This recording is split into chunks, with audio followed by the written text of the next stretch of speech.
We've been working through this series in Corinthians, the idea of comfort in hardship.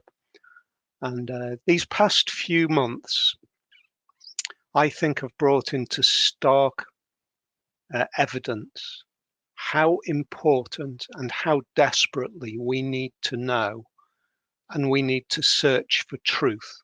What is true? And as we look at this little section this afternoon, I want to see that we can find comfort as we find the truth of Jesus Christ. So I want to see four things. The first thing I want to see is this: we desperately need truth. These past few months have been for me marked with an uncertainty about truth. Causes, cures, contagions, conspiracy theories, 5G masts, Wuhan labs, CIA conspiracies.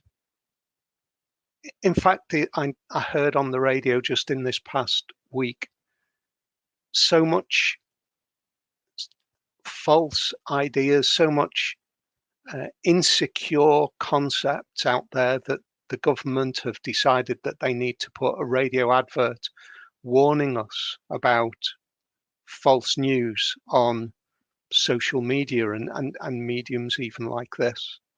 You might even think that that's questionable that the government has had to do that. It can be incredibly fearful and destabilizing when we feel as if we haven't got anywhere to go to find truth. Jesus promised that he would bring us truth. In fact, he described himself as the way and the truth and the life. That's great news for us. More than any time in human history, I would suggest the idea of truth is under threat. And more than any time, we need to understand how we can find comfort in the truth of Jesus. So as we read through these verses again and just work through them little by little over these next few minutes, I want to notice a few things. The first thing that I want to see is that we are joined, or I'm going to use a kind of an older word that was used for being joined in the past, joined with ideas or committed to ideas. I'm going to say that we are wedded to a greater truth. And you'll see why I use that word wedded in a few minutes.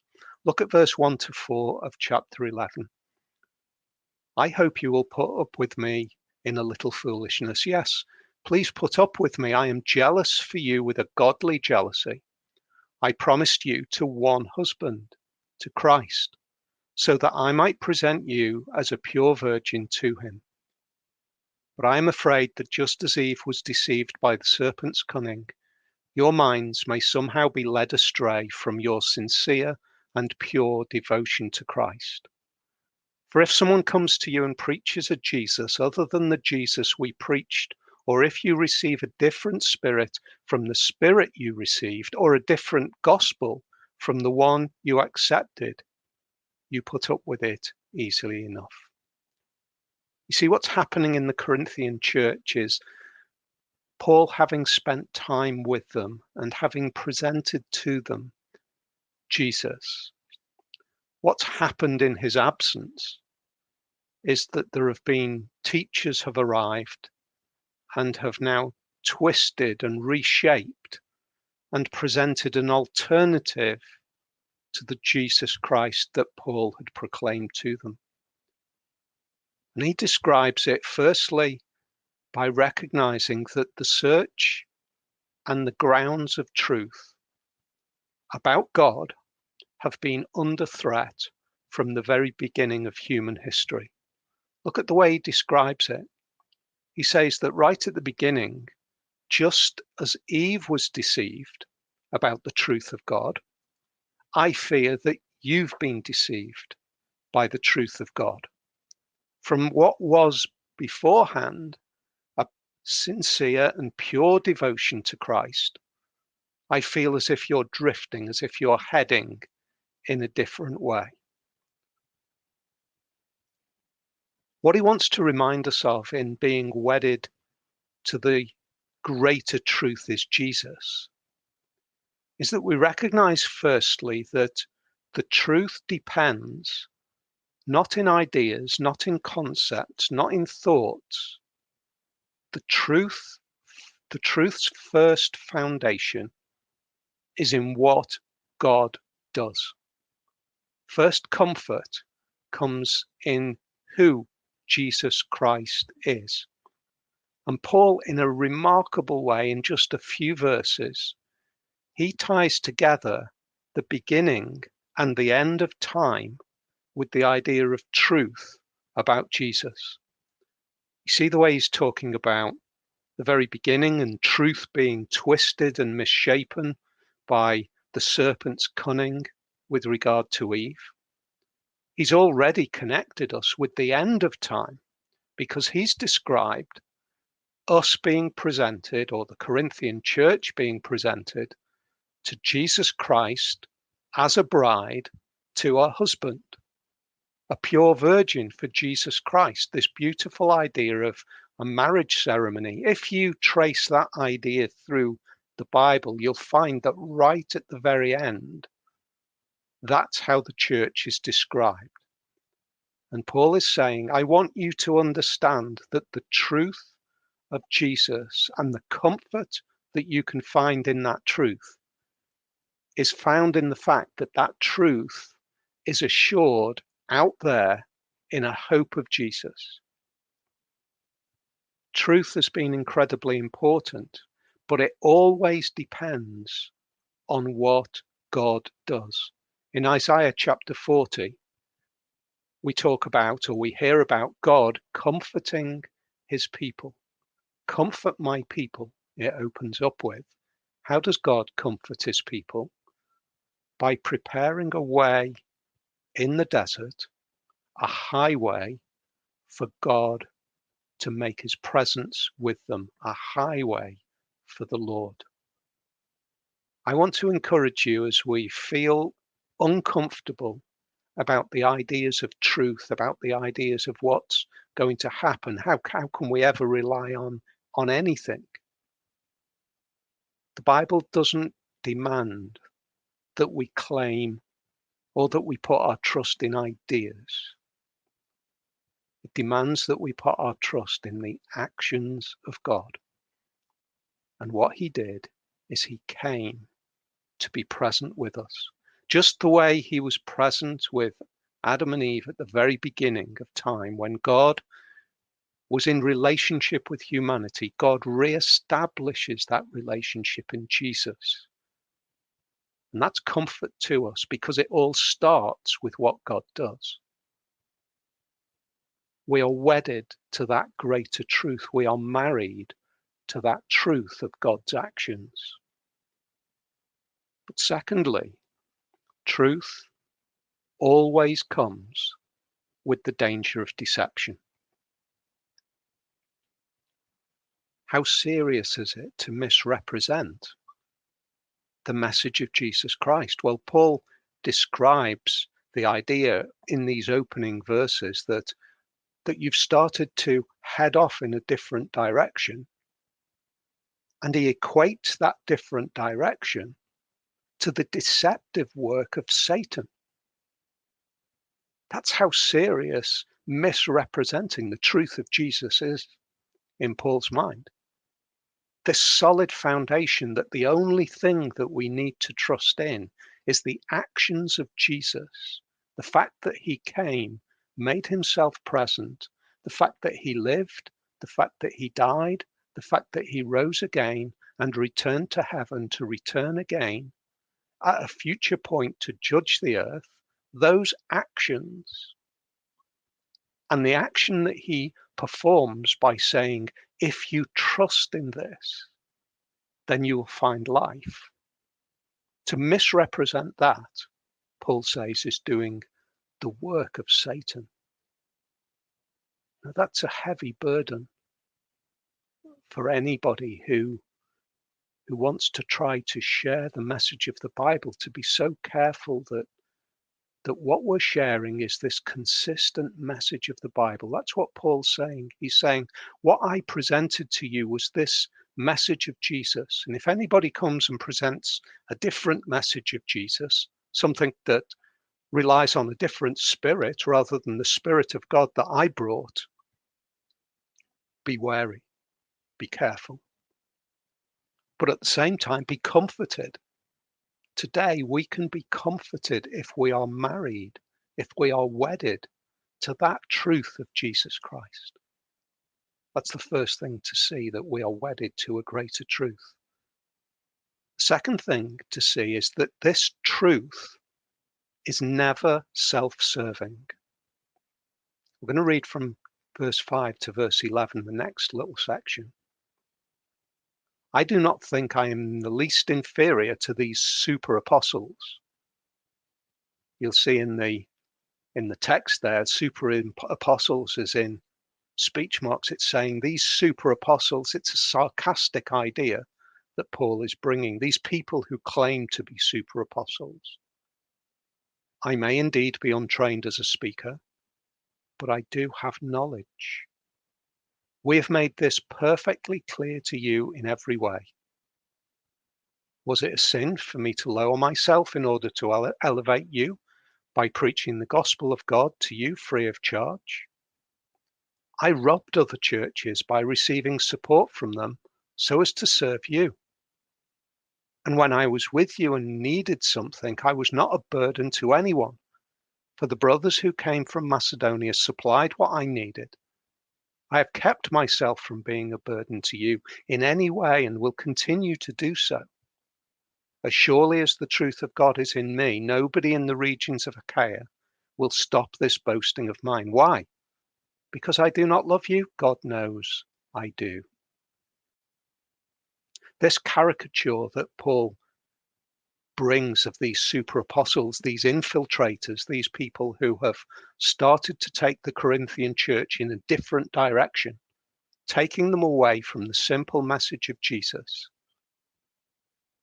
He's saying, I want you to understand, I want you to remember that I didn't come with clever words. Do you see that in verse 6? I may indeed be untrained as a speaker, but I do have knowledge. What Paul's saying there is he wants to remind us that the message that he brought was not wrapped up with super slick, super smart, super clever presentation, but it was true knowledge. It seems as though what he's saying is that these super apostles, they've got everything. They've got the slick presentation. They've got the super training as orators. They've got everything that seemed appealing in the Corinthian church, in the Greco-Roman world where people were esteemed if they were really smart in their oratory. And Paul says, I didn't come like that. I'm not trained as a speaker, but I do have knowledge. That's what I brought to you. And I made it clear to you perfectly. You know, I think one of the things that Paul is saying there to the Corinthian church is just as relevant to us today. Beware, I think he's saying, when the message is judged by the quality of its communication rather than the truth that was being proclaimed. That's what he's saying. There is a fine line. Because we value the message of Jesus Christ, because we think it is a valuable message, that means that we want to present it as well as we can.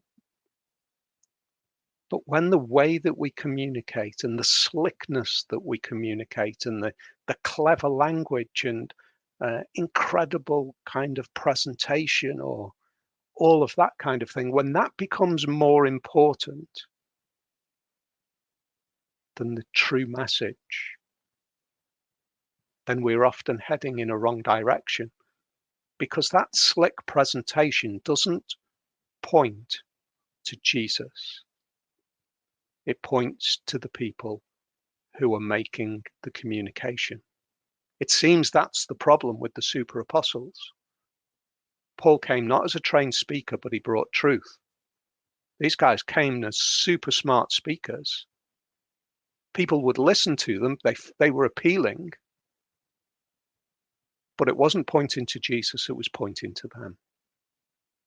And we can see this. In fact, having spent the past 3 weeks talking about money, it's fascinating that Paul relates the idea of money and support for paying for the work of the gospel to the idea of truth.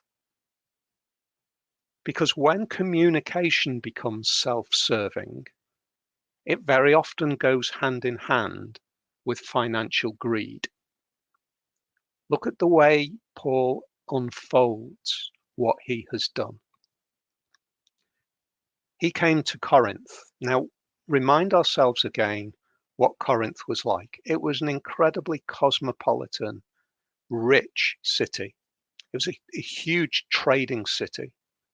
In fact, it was on the line where ships would literally be dragged from one sea to the next so that they could massively reduce their journey, dragged across the land so that they could take a shortcut. And Corinth became this incredible trading city. It was a rich city. In fact, if Paul wanted to really make his name, and money was the priority for him when it came to preaching the message of the Bible, Corinth was a great place to go because there was plenty of money in Corinth. But look at what actually happened. He didn't take any money from the Corinthians to preach the message of the gospel. He's not saying that it's wrong to be paid for preaching the gospel. He's committed to that. That was his commitment for life, and people were supporting him to do it. But when he came to Corinth, it says in verse 7, it wasn't a sin for him to not be paid by them. Instead, he was supported financially by the church in Macedonia. Now that is incredible, because what we learned in the previous few chapters was that actually the church in Macedonia was quite poor. But they loved the gospel so much that they financially supported Paul so that he could go to Corinth and carry on proclaiming the gospel in a rich city. Isn't that incredible? Astounding, amazing. Paul continued to do that so that there could be no accusation whatsoever that he was in it for money. I think the way that Paul ties the idea of money in this second section to the super apostles is because they were precisely connecting their super communication with financial gain. His goal, Paul's goal, was love for the Corinthians and a desire for them to come to know Jesus. That's what he says in verse 11. As surely at verse 10, as surely as the truth of Christ is in me, nobody in the regions of Achaia will stop this boasting of mine. Why? Did I come to you and not receive financial support for you because I don't really love you? Of course not. God knows I love you. His goal was love for them so that they might love Jesus. So the first thing that we saw is that we are wedded to a greater truth. The second thing is that the truth is never self-serving. The third is this: be comforted. Truth will win. You know, this uncertainty that we've experienced, this almost pouring petrol onto the bonfire of a lack of truth. That's what it feels like to me. We reach this point, don't we, where we wonder, how are we ever going to get out of this idea of an unstable, shifting sand where we can't ever find truth in the world anymore. James describes it like being tossed on the waves of a sea. You've ever seen a really powerful sea where we can't gain any kind of stability ourselves because the sea is tossing us backwards and forwards? That's how James describes it. That's how it often feels in terms of truth in this world. Can we ever find anything solid again in this shifting sand? In believing in Jesus, is there any future solidity? Be comforted. Truth will win. Look at verse 12. I will keep on doing what I am doing in order to cut the ground from under those who want an opportunity to be considered equal with us in the things they boast about. For such people are false apostles, deceitful workers, masquerading as apostles of Christ, and no wonder, for Satan himself masquerades as an angel of light. It is not surprising then if his servants also masquerade as servants of righteousness. Their end will be what their actions deserve. If it was the case back in the 1st century AD, within a few decades after Jesus, if it was the case in the Corinthian church that the work of Satan was being done by people who were presenting themselves as angels of light, givers and bringers of truth, then the reality is that that has been the case for the church from then until now, and will continue to be into the future. Don't be surprised that one of the threats to truth comes not from outside the church, but from inside the church. Beware, he says, of those who twist the message of Jesus, appearing to be angels of light. How can we spot that? How can we see that? The first thing is that they twist the message of the Bible. The second is that we see the telltale signs in their self-serving desires, where style becomes more important than truth, and financial gain becomes more important than love and service. How does that give us any hope that there will ever be a resolution of this idea of truth? Well, the last sentence in our reading today gives us all the hope. Their end will be what their actions deserve. Paul is connecting here what he said right at the beginning of this chapter, describing an idea that we are the bride of Jesus Christ. He's saying there will be an end when the truth of Jesus will be seen as solid and reliable, absolute and complete, because Jesus will one day return.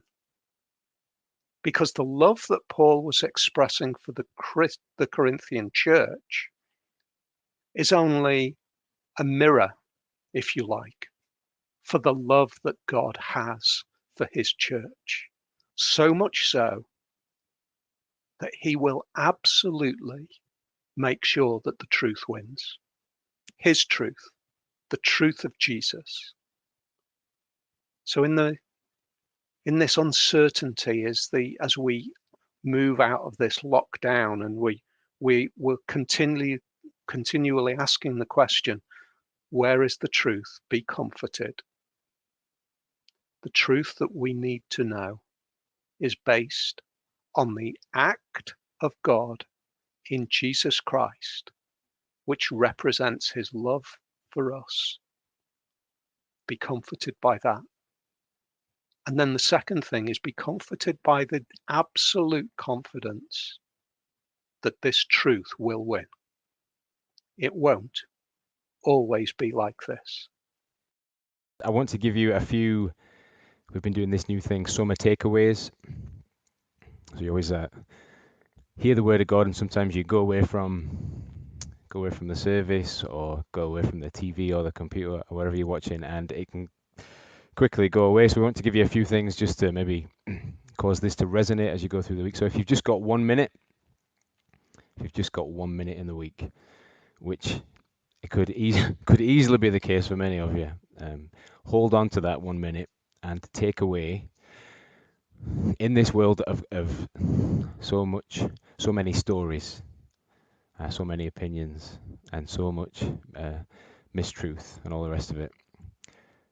Hold on to Paul's reminder to hang on to the truth, and hang on to the reminder that that truth is seen most clearly, is evidenced most strongly in Jesus, in his actions. So the truth is that there is a way back to God. The truth is forgiveness is available. The truth is you're deeply, deeply loved by the God who created the universe. Those kinds of things remain true. Hold on to those things. If you've got 1 minute, just have a little reflection, a little word with yourself,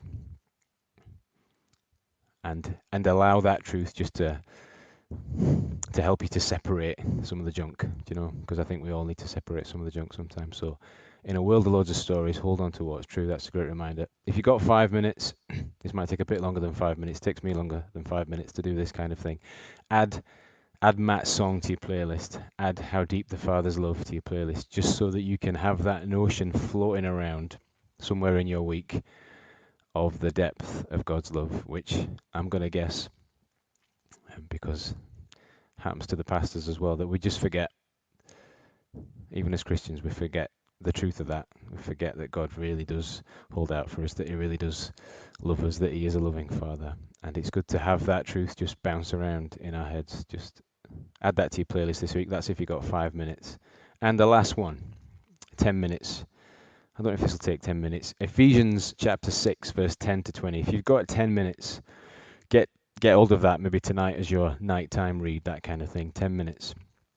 So, as we've heard today, we kind of know that this Christian life, or this life, bit of a battle, bit of a spiritual struggle, loads of untruths. And Paul's reminded us that that's maybe always been the case. Since the beginning, there has been this wrestle. Let's think about, it's a great little passage at the end of Ephesians about the armor of God. So maybe you'll be familiar about it. Let's think about ways that we can, half the time with our Christian faith, it feels to me like we just try and get by. But there are ways that the Bible gives us to think about how we can really be strong, and how we can really see truth clearly, and how we can really live lives well. And Corinthians chapter 6, verse 10 to 20 is one of those passages that will just maybe bring some of that truth to bear. So just read through the armor of God and reflect on how you can put some of that on in your week. 1 minute, 5 minute, 10 minute. Take them away and hang on to the words of truth. Thanks so much for joining us. We will be back here soon enough. Have a good week. Thank you.